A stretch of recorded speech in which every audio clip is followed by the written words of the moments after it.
पुंडलीकवरदा हरिविठ्ठल श्री ज्ञानदेव तुकाराम सद्गुरु समर्थ त्र्यंबकानंद महाराज की जय।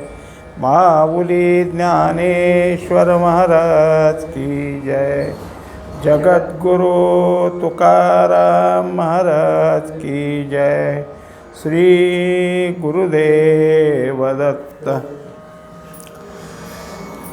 नाना वसो घातला चारू अथवा तुरुंबिला बुरू न करी प्रत्युपकारो जयापरी। चालू असलेल्या विषयात 20व्या श्लोकातील 281 ही ओवी आहे। सात्विक दान कोणत्या प्रकारच्या उपकाराची जाणीव किंवा उपकाराची अपेक्षा न करता दिलं जातं त्याला एक उदाहरण दिलं आहे की जसा देवाच्या नावाने सोडलेला एखादा बैल असतो, वळू म्हणतात त्याला जर तुम्ही काही चारा घातला तर त्याच्या बदलात काय मिळणार? पाळलेली गाई बैल त्याला घातलेल्या चाऱ्यापासून आपल्याला काहीतरी मिळतं तरी, पण हा बैल काय देणार आहे? उपकार न जाणणारा एखादा कोणी कृतज्ञ आहे आणि त्याच्यावर प्रेम केलं, अगदी म्हणजे त्याचा माथा हुंगण्या इतकं प्रेम केलं, तो काय देणार आहे? तो मुळातच कृतज्ञ आहे। म्हणजेच असे जे काही आहेत की ज्यांच्या ठिकाणी काय आहे की उपकाराची काहीच परतफेड करण्याची इच्छा नाही, अशाच्या ठिकाणी दिलेलं जे असतं तिथं काही मिळत नाही। तैसे दिधले दातयाचे जो कोणीही अंगे नुमचे अर्पलया साम्यतयाचे कीजे पैगा। तेव्हा असा जो दाता आहे त्या दात्यानं दान दिलं तर त्याच्याही ठिकाणी मी दाता आहे, मी हे दान देतो असाही भाव राहत नाही, आणि जो घेतो त्यालाही त्याचं काय आहे, दान दिले म्हणून ह्यांच्यासाठी यांच्या उपकारासाठी आपण काय करावं असाही त्याच्या ठिकाणी विचार येत नाही। हे साम्य झालं। म्हणजे असं दान आहे की जे दात्याच्या ठिकाणी सुद्धा त्याच्याबद्दलचा अहंभाव नाही, आणि जो याचक किंवा जो दान घ्यायला आलेला आहे त्यालाही त्या व्यक्तीचं फारच आपल्यावर झालेला महान उपकार आहे असं मनात काही वाटत नाही। ऐसिया जे सामुग्रिया दान निपजे वीरराया ते सात्विक दान वरिया सर्व हे जाण। एकंदरीत सुरुवातीला सांगितलं होतं की कोणत्याही प्रकारचं अनाठायी द्रव्य नाही, आपल्या कष्टानं आपल्या ठिकाणी असलेल्या प्रारब्धानं आपल्याजवळ जे काही धनद्रव्य आहे, म्हणजे पूर्वजांचंच जर आपल्या घरी काही संपत्ती असेल की त्यापासूनच आपण धनवान आहोतच, शिवाय आत्ताही काहीतरी मिळकत आहे, असं योग्य असलेलं जे काही धन आहे ते दान द्यायला त्याला खरं काय आहे, योग्य दान म्हणायचं। आणि त्यामध्ये केवळ पैसेच असं नाही, अन्न आहे, वस्त्र आहे, झालं धान्य आहे, भूमी आहे, असं काही जे असेल त्याला सामुग्री आहे। हे सगळं दान देणं, तर हे वीर अर्जुना अशा तऱ्हेचं दान देणं हे सात्विक दान त्या ठिकाणी काय आहे, सगळ्या दानात वरिष्ठ ठरतं। म्हणून हे सगळं सात्विक दान हे फार काय आहे की यापासून मिळतं का काही? मग तर मिळतं, दोन्ही ठिकाणी समान असं मिळतं। काय मिळतं तर देणारालाही समाधान होतं आणि घेणारालाही समाधान होतं। म्हणजे समाधान प्राप्ती हेच या दानाचं खऱ्या अर्थाने फळ आहे।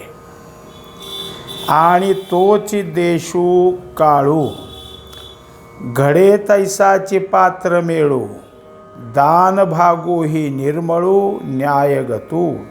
आता आणखी एक असं सांगायचं आहे, योग्य स्थळ आहे, दान देण्यास योग्य स्थळ आहे, तिथं तो पर्वकाळही आहे, दान द्यायची वेळही तिथं आहे, आणि योग्य व्यक्ती समोर आलेली, जे काही ज्याला दान द्यायचे ते त्यात पात्र आहे.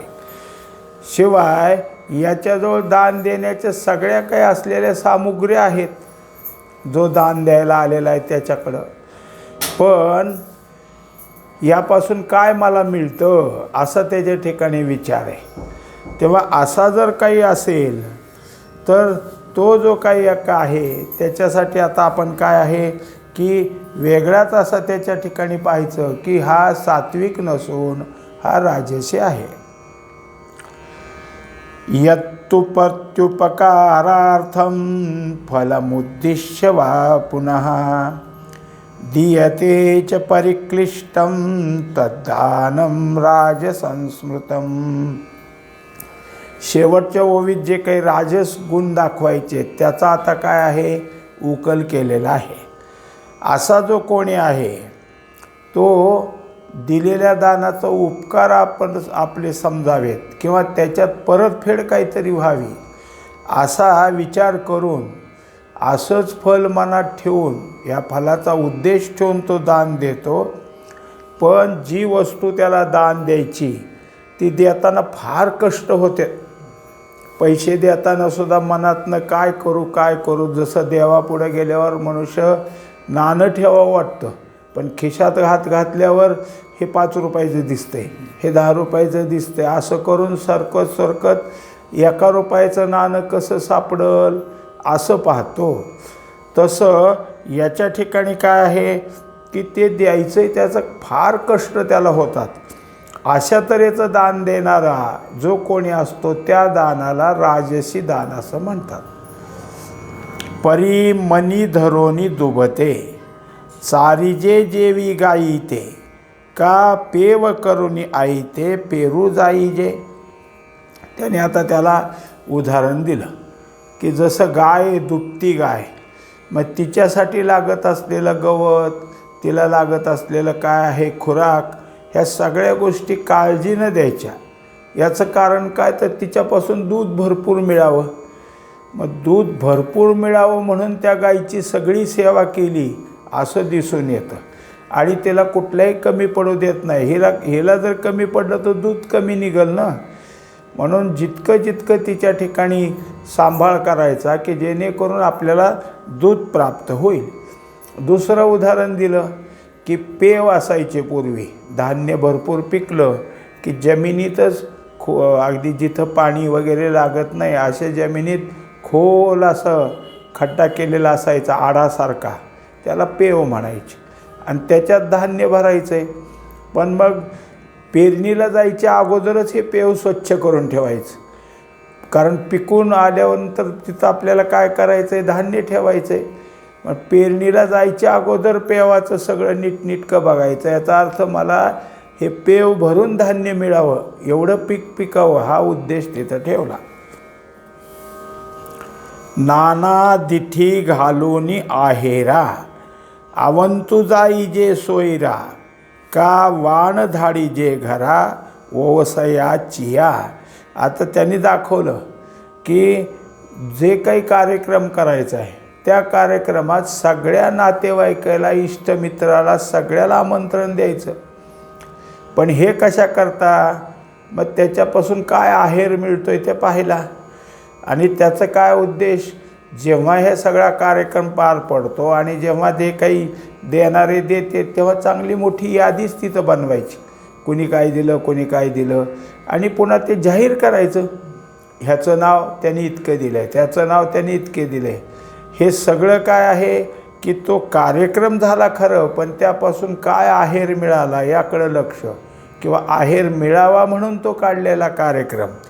आता त्याच्यानंतर असं दाखवतात की जे काही संक्रांतीच्या काळात ओवसा दिला जातो, मग ती जी काही आहे सौभाग्यवती दुसरीला देते तर तिने त्याच्या बदल्यात दुसरीने द्यावंच लागतं जिथं. आणि आता असं दिसून आलं की देत असताना जे दिलं आहे त्या बाईने पुन्हा काही परत दिलं नाही, पुढच्या वर्षी तिला नाही द्यायचं. मग कोण आहे तर देणारे असतील त्यानंच त्यांच्या पुढं जायचं, त्यांच्याकडून घ्यायचं. पै कळांतर गाठी बांधीजे मग पुढिलांचे काज कीजे, पूजा घेऊन रसू दीजे पीडितांसी. आता पहा की जी गोष्ट अजून आत्तासुद्धा आहे आणि भरमसाठ आहे, ती गोष्ट माऊलींनीसुद्धा त्या काळात लिहून ठेवली की जे तुम्हाला काम करायचं आहे, त्या पुढच्या माणसाचं जर काम करायचं असेल तर कोणत्या प्रकारचं काम आहे ते पाहायचं आणि त्याच्या बदलात तू मला काय देणार आहेस. म्हणजे अगोदरच लाच घ्यायची आणि ती काय करायचं, गाठी बांधीजे, म्हणजे आणून आपल्याजवळ ठेवायची, मग त्याचं काम करायचं. याचा अर्थ काय की जे त्या काळातसुद्धा माऊलींनी सांगितलं ते अजूनही चालतं की द्या एवढे मग तुमचं काम. अशा तऱ्हेचं अगोदर घेणं आणि मग त्याचं काम करणं. तसं दुसरा त्यातला एक भाग दाखवला की कोणी वैद्य किंवा जाणकार आहे, कोणता रोग आहे त्यावर कोणतं औषध द्यावं, पण मग त्याचा आजार कोणता आहे आणि त्याला कोणतं औषध द्यायचं आहे त्याची फी अगोदर घ्यायची. म्हणजे पैसे घेऊन मग मात्र काय आहे की त्याला औषध दिले, त्याचा आजार दूर होणारच दिले, पण त्याचा मोबदला अगोदर घेतलेला आहे. ऐसे जया जे दान देणे, तो तेणेची गा जीवने, पुढती भुंजावा भावे येणे दिजे का. एकंदरीत आपण जे काही दान देत आहोत त्या दानाच्या प्राप्तीपासून त्याच्या ठिकाणी काय आहे की त्याचा उदरनिर्वाह व्हावा, त्याला काही ते उपयोगी पडावं, अशी जी काही असणारी दानाची इच्छा आहे, ती दानाची भावना या रजोगुणाच्या ठिकाणी सापडत नाही. तो जर काय असेल तर त्याचं चालवल. पण मग कसं आहे की एखाद्या व्यक्तीला त्याला समजा तो आहे पण त्याच्या घरी धान्य नाही, त्याला आता रोजचं जे काय आहे त्यातच चूल बंद व्हायची वेळ आली, मग त्याला पाहिजे ते धान्य द्यायचं, पण त्याच्या बदल्यात त्या उपकारात तो काय आपल्याला काम करेल, काय कामाला येईल याच्याकडे लक्ष द्यायचं. अथवा कोणी वाटे जाता, घेतले उमचो न शकता, मिळे जई पंडुसुता द्विजोत्तमो. आता त्याच्यानंतर काही गोष्टी कशा आहेत पहा, राजसी मनुष्याची बुद्धी ही कशा तऱ्हेनं चालती ते सांगतात की रस्त्याने जात असताना कुणीतरी चांगल्या प्रकारचा आचरणामध्ये शुद्ध आहे, त्याच्या बाकीच्या सगळ्या असलेल्या काही शास्त्र जे आहेत त्याच्यामध्ये त्याला तो जाणकार आहे, असा कोणी एखादा ब्राह्मण रस्त्यातनं भेटला तर त्याला कवडीसुद्धा द्यायची नाही. त्याला काहीच न देता त्याच्याकडं काय करायचं, लक्ष द्यायचं नाही. त्याला काही न देता त्याच्याकडून जायचं आणि मग मात्र काय आहे की तो तसाच आपला काय आहे तो त्याला वाटतं आता हे काहीतरी देतील, पण त्याने काही दिलं नाही. जसं ते एक होते होळकराच्यात, एवढे म्हणजे अहिल्याबाईचेच ते सुपुत्र, त्यांनी काय करायचं की ब्राह्मणाला दान द्यायला बोलावून घ्यायचं आणि द्यायचा पैसाच द्यायचा, पण ते तांब्यात टाकायचा. आता त्यात हात घातला म्हणजे ते पैसा हातात धरलं तर मूठ बाहेर काढता येत नसायची, कारण मूठ झाकली की तांब्याचं तोंड लहान, मग पैसा सोडल्याशिवाय हातच बाहेर निघायचा नाही. मग तसाच काढला की का घेतलं नाही, एवढा काय माज आला का तुम्हाला, का घेत नाही. आता त्यातनं घ्यावा तर मूठ बंद व्हायची, मूठ बंद झाली की तांब्यातनं निघायची नाही. ही सगळी युक्ती. काय करून कुणी काय म्हणलं तर चांगल्या भांड्यात ठेवायचं, मग घ्या म्हणायचं, काय पाहिजे ते घ्या, आणि त्याने आत हात घातला की विंचू डसला पाहिजे त्याला, त्यात विंचूच ठेवून द्यायचा. म्हणजे हे जे काही असा प्रकार आहे असा त्रासदायक, आता त्याचा पुढच्या श्लोकात ते वर्णन आपल्या पुढे येतील, पण एकंदरीत जे कोणी असे पुढं भेटतील तर समजा त्यांना काहीच नाही तरी कवड्या एकासाठी अशेषा गोत्रांचीच किरीटी, सर्व प्रायश्चित्ते सुये मुठी तयाची. पण कदाचित त्याला द्यायची वेळच आली, हा आहे हुशार ब्राह्मण, सगळं त्याला काही येतं आहे, पण त्याला आता देऊन द्यायचं काय एखादी कवडी, म्हणजे सगळ्यात कमी नाणं, त्याच्या बदलात त्याच्याकडून जे काही आपले पूर्वीचे पूर्वज होते त्यांच्याकडून कोणाकडून काही चुका झाल्या असतील भूतकाळामध्ये, त्यांनी काहीतरी चुकीचं वर्तन केलं असेल म्हणून ते आता कुठल्या तरी काय आहे परलोकात न जाता आणखीन कुठंतरी नरकवासात कुठंतरी असतील, या सगळ्यांचा उद्धार व्हावा ह्या कवडीत तेवढी द्यायचं. मग हे सगळं मन त्यांचा सगळ्याचा उद्धार होणारा सगळं कार्य कर आणि मग ते जे काही प्रायश्चित्त कर्म म्हणून त्याला दिलेलं आहे त्यानं त्यांचे काय आहे उद्धार व्हावा. म्हणजे जिथं आहेत ज्या अत्यंत अधोगतीत त्यांच्या त्यातनं त्याला बाहेर येता यावं हे सगळं करण्याकरता दिलेल्याच तेवढ्याच्या बारक्याच्या हातात ठेवलेल्या नाण्यापासून इतकं सगळी मागणी करायची आणि करायला लावायचं. तेवीच पारलौकिके फळे वांचिती अनेके आणि दिजे तरी भूके एकाही नोहे. आता तिसरा प्रकार त्यात दाखवला. आणखीन कोणाला दान द्यायचं असेल तर द्यायचं, पण त्याच्या बदलात आम्हाला परलोकातलं अमकं पद पाहिजे, ते मिळालं पाहिजे, तसा तुम्ही आशीर्वाद द्या. म्हणजे जसं आपण मुठभर धान्य देतो वासुदेवाला आणि तो सगळ्या देवांची नावं घेतो, ह्याला दान पावलं त्याला दान पावलं, म्हणजे एका मुठभर धान्यात सगळ्या देवाला पोचलं पाहिजे ही जशी आपली भावना असते हे समजूनच तो वासुदेव म्हणत असतो की सगळे देव गोळा करून सांगू यांना की तुमचं तिथं दिलं. हा तसा आपल्याला काही परलोकातलं एखादं पद मिळावं अशी इच्छा करणारा एवढं खरं आहे, पण त्या बदलात जे त्यांना दान दिलं आहे, ब्राह्मणाला जे दान दिलं आहे त्याच्यात त्याचं पोटसुद्धा भरणार नाही. नुसतंच आपलं दिलेलं म्हणजे एखाद्याला जर पीठ म्हणून दान दिलं तर पीठच द्यायचं, त्याला दुसरं तिखट मीठ द्यायचं नाही, त्याच्या जोडीची भाजी द्यायची नाही, काही नाही. मग नुसतं पीठ काय खाईल अशा तऱ्हेचं की एखादा अपुरं द्यायचं की त्यापासून त्याच्या ठिकाणी त्याचा उदरनिर्वाह होणार नाही, त्याची त्यावेळची अन्नाची गरजही भागणार नाही. आणि दिजे तरी भूके एकाही नोहे म्हणजे त्याची एक वेळची सुद्धा भूक भागणार नाही असलं काहीतरी द्यायचं. तेही ब्राह्मणू नेवो सरे की हाणीचेणी शिने झासुरे सर्वस्व जैसे चोरे नागवून नेले. आता दिलंय त्याच्यात तर त्यांचं पोटही भरणार नाही, त्यांना काही त्याचं नाही, पण त्याला दिल्यानंतर तो पुढं चालत चालत चालला म्हणजे ह्यानी मागं कपाळाला मारून घ्यायचं, उगाच गेले रे पैसे आपले, आपण फार बुडलो.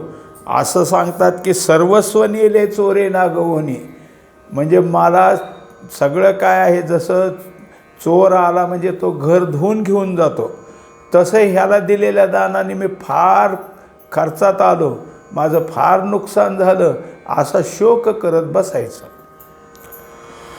काय बहु सांगो सुमती जे दिजे या मनोवृत्ती ते दानगा त्रिजगती राजस पैगा. आता एकंदरीत हे अशा तऱ्हेचं जे दान आहे, आता यात कोणतं कोणतं पाहिलं की मनाला क्लेश आहेत, दिलं तरी आपल्याला काय त्याच्या बदलात मिळतं आहे ह्याच्याकडं पाहिलं जातं, आणि शेवटी मनामध्ये दिलेल्या गोष्टीबद्दलचं सतत सतत काहीतरी दुःखच अशी मनोवृत्ती असणारा हा राजस हे जे काही दान देत असतो ते त्या राजस दानाचं एक प्रकार त्याने सांगितला. आदेश काले यद्दानम अपात्रे चभ्यस्तीयते असत्कृत्म अवज्ञातम तत्तामसमुदाहृतम. आता हा जो काही तामसी त्याचं दान देणं ह्या दोघापेक्षा वेगळंच. जो सात्विक दान देणार आहे त्याच्या एकदम उलट उलट, म्हणजे याला जिथं दान द्यायचं आहे ते स्थळ योग्य कधीच नसणार, अयोग्य स्थळी दान द्यायचं. शिवाय काय आहे अयोग्य काळी द्यायचं, म्हणजे जसं पर्व काळ अमुक तमुक, आता हे जसं सात्विक ह्याच्यात सांगितलं तसं ह्याच्याकडं त्यातलं काही नाही. आणि अपात्र व्यक्तीला द्यायचं, ती व्यक्ती पात्र आहे किंवा काय आहे हे तर नाहीच, पण अपात्र आहे हे बघून शिवाय त्याचा सत्कार बित्कार करायचा नाही. उलट त्याचा अपमान करायचा, अवमान करायचा आणि मग त्याला जे काय असेल ते दान द्यायचं, असा जो काही प्रकार आहे त्याला तामस दान असं म्हटलेलं आहे.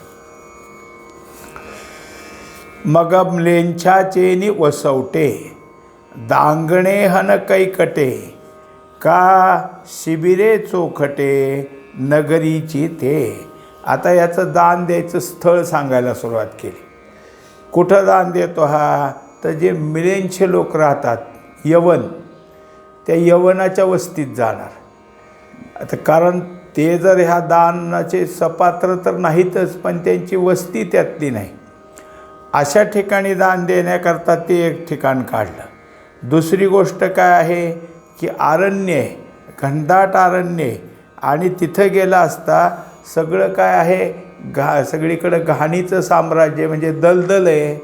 त्याच्यात काय आहे की सगळे बाकीचे सगळे त्या चिखलात असणारे प्राणी इकडं तिकडं आहेत. अशा ठिकाणी जाऊन काहीतरी कोणाला देणार नाही. तर मग दुसरं असं सांगितलं की असे कुठंतरी गावाच्या बाहेर असे राहुट्या घातल्यात, म्हणजे त्याला पाल वगैरे, अशा ठिकाणी ते काहीतरी देणार. आणि त्याच्याही पलीकडं असं सांगितलं की द्यायचंच झालं तर शहरातल्या भर चौकात काहीतरी देणार, म्हणजे आपण देतो हे सगळीकडं स्पष्ट व्हावं असं. तेही ठाई मिळणी समयो सांज वेळू का रजनी तेव्हा उदार होणे धनी चोरी याचा. आता झालं एकदा स्थळ सांगितलं, आता काळ सांगायला लागले. कोणत्या काळी हे दान देतात, तर संध्याकाळची वेळ, रात्रीची वेळ, अंधार पडल्यानंतर.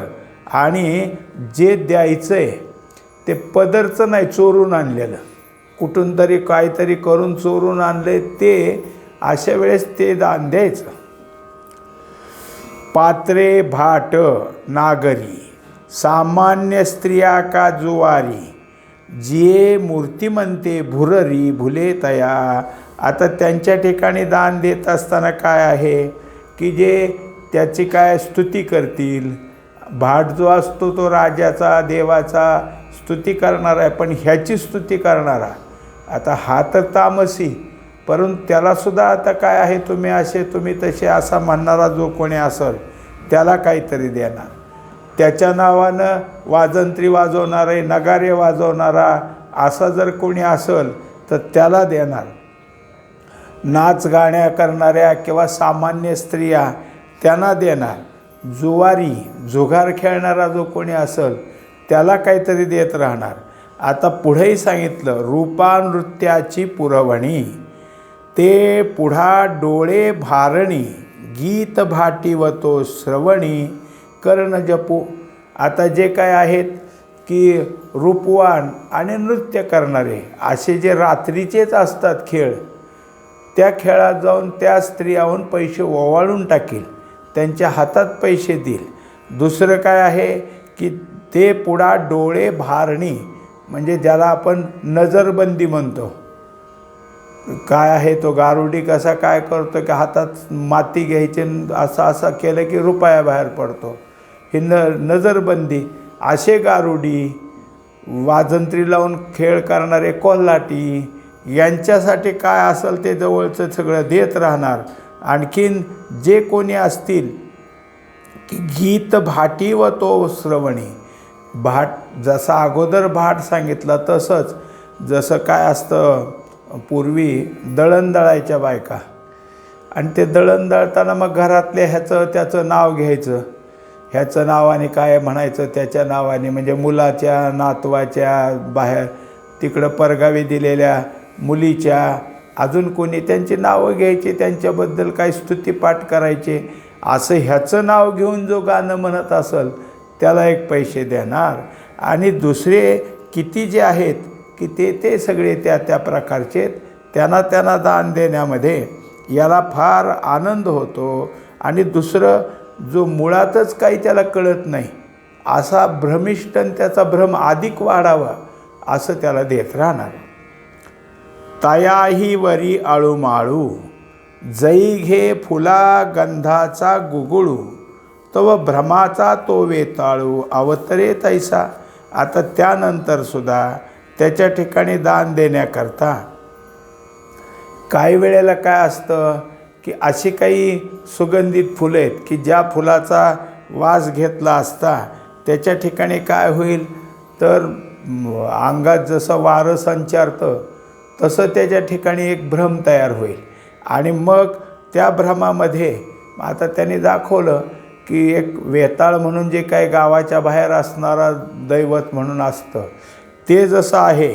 आणि त्याच्या ठिकाणी काय असतं की जे वेताळ हा काय आहे पिशांच्याचा राजा आहे.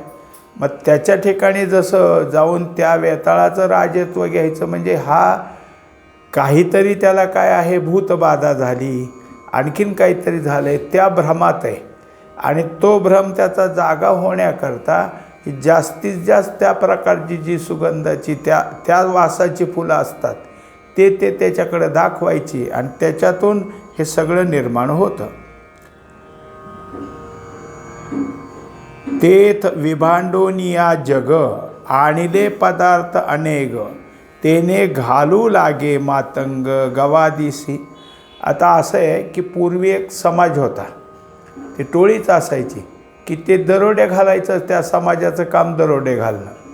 मग तिथं काय रामोशी म्हणायचे मांगारोडी म्हणायचे असे जे काय होतं मग त्यांना सांगायचं अमक्याचं घर लूट तमक्याचं घर लूट आणि त्यांच्याकडून जे धन आलं त्यातच त्यांच्या ठिकाणी काय आवडतं त्याला घ्यायचं त्या धनातच ह्यांचीच पंक्ती घालायच्या आणि त्यांना खुश करायचं खा प्या मजा करा. मग पुन्हा मी ज्याचं घर दाखवलं तिथलं घेऊन या. मग आता ह्याच्या दृष्टीने काय आहे त्याने आणलेला पैसा पण ह्यांना जेवायला घातलं हे दान. हे जेवायला बसलेत हेच त्याचं दान. एवं ऐसेनी जे जे देणे ते तामस दान मी म्हणे आणि घडे दैव गुणे आणिकही एकंदरीत हे तामस दानाची इतके प्रकार दाखवले. आता आणखीन त्यातला काय आहे तो त्याच्या ध्यानीमनी नाही सहज दैव गुणे त्याच्या हातून काही घडलंच तर तो तामस दान देणारा कसं असतं ते पाहायचं आहे. पुंडलिक वरदारी विठ्ठल श्री ज्ञानदेव तुकाराम सद्गुरु समर्थ त्र्यंबकानंद महाराज की जय. माऊली ज्ञानेश्वर महाराज की जय. जगद्गुरु तुकाराम महाराज की जय. श्री गुरुदेव दत्त.